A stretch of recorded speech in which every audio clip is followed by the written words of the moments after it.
Oke, Assalamualaikum warahmatullahi wabarakatuh. Selamat pagi semuanya. Selamat datang kembali di kelas Kalkulus 2. Kita melanjutkan materi hari Senin kemarin. Jadi, kemarin kita sudah belajar teorema fundamental kalkulus gitu ya. Jadi, harus perhatikan syaratnya. Integral tentu itu bisa kita kerjakan dengan teorema dasar kalkulus ketika si fungsinya itu kontinu pada selang batas integrasinya tadi. Kalau tidak bisa, nanti kita akan bahas di materi minggu ke berapa ya? 2 minggu lagi. Oke, nah sekarang kita lanjut ke sifatnya. Kemarin kan kita sudah belajar linearitas integral tentu. Nah, sekarang kita belajar di sifat lebih lanjut. Jadi kita ada sifat penjumlahan interval. Jadi misalkan kita punya dua fungsi, f dan g, dia dapat diintegralkan pada interval yang memuat titik A, B, dan C, maka di sini kita punya, perhatikan di sini intervalnya ya, si batas integrasinya. Kita punya fungsinya sama-sama fx.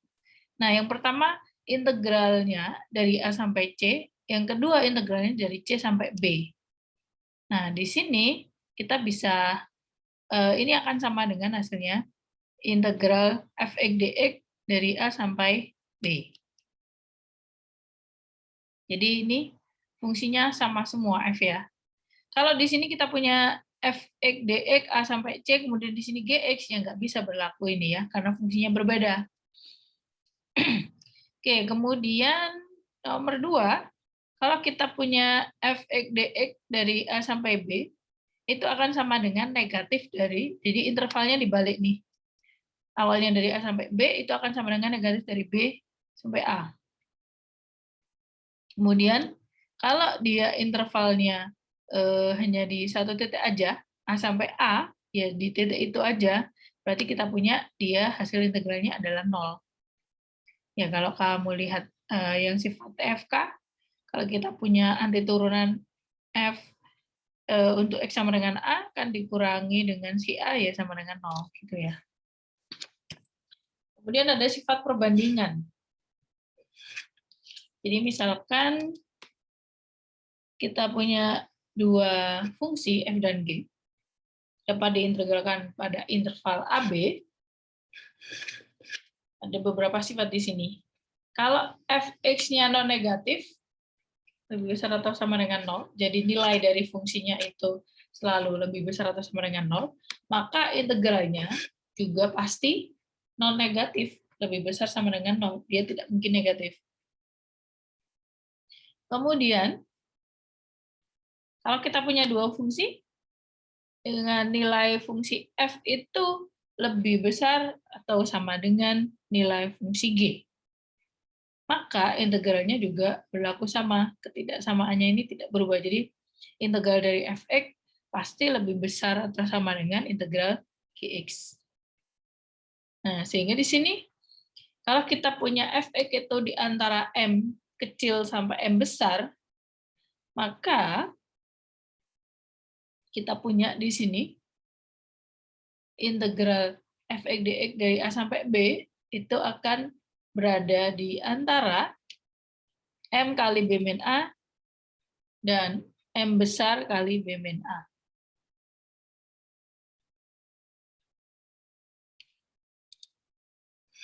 Oke, sebagai contoh di sini, jadi kita punya A sama dengan integral 2x dx dari 0 sampai 2. Maka A ini dapat dinyatakan, jadi ini kan intervalnya 0,2 nih. Kita bisa pecah 0 sampai 1, 2x dx ditambah 1, 2, 2x dx. Jadi di sini sama-sama fx ya. Jadi sama-sama 2x-nya. Nah, kita pecah intervalnya. Nah, selain itu, si A juga bisa dinyatakan sebagai ini nih. Jadi, si C tadi tidak selalu berada di antara 0,2. Jadi misalkan kita punya ini 0,3 2x dx ditambah 3,2 2x dx ini juga akan sama dengan si A.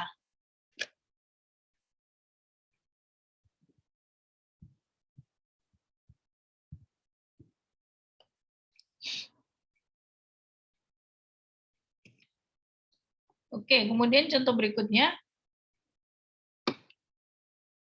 Jika diketahui integral ini sama dengan min 83 dan fx dx dari min 2 sampai 3 itu sama dengan 17, maka tentukan fx dx integral fx dx dari 3 sampai 5. Berapa tuh jawabnya? Jadi perhatikan di sini semuanya fx, fungsinya sama fx. Berarti tinggal perhatikan si intervalnya nih. Kita punya 5 min 2, dari min 2 sampai 5 itu min 83. Dari min 2 sampai 3 itu 17. Nah, berapa nih dari 3 sampai 5?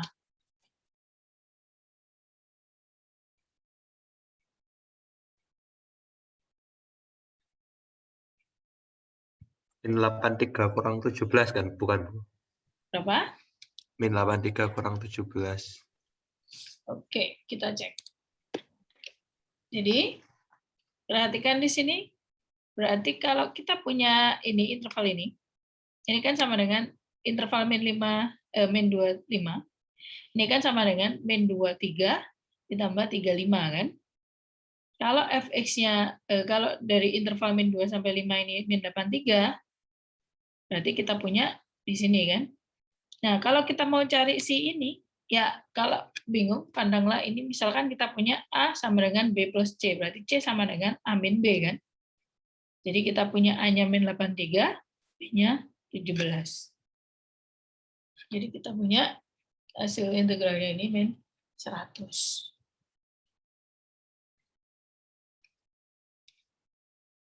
Oke, ini beberapa latihan untuk nomor 3. Latihan 3.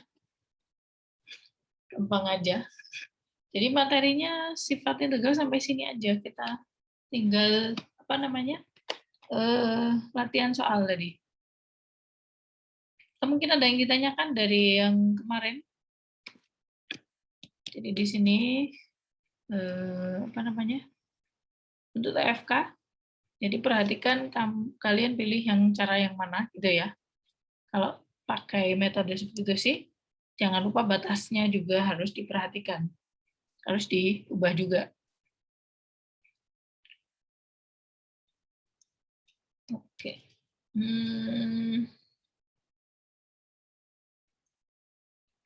Kalau tidak ada pertanyaan, kita bisa jeda dulu. Silakan di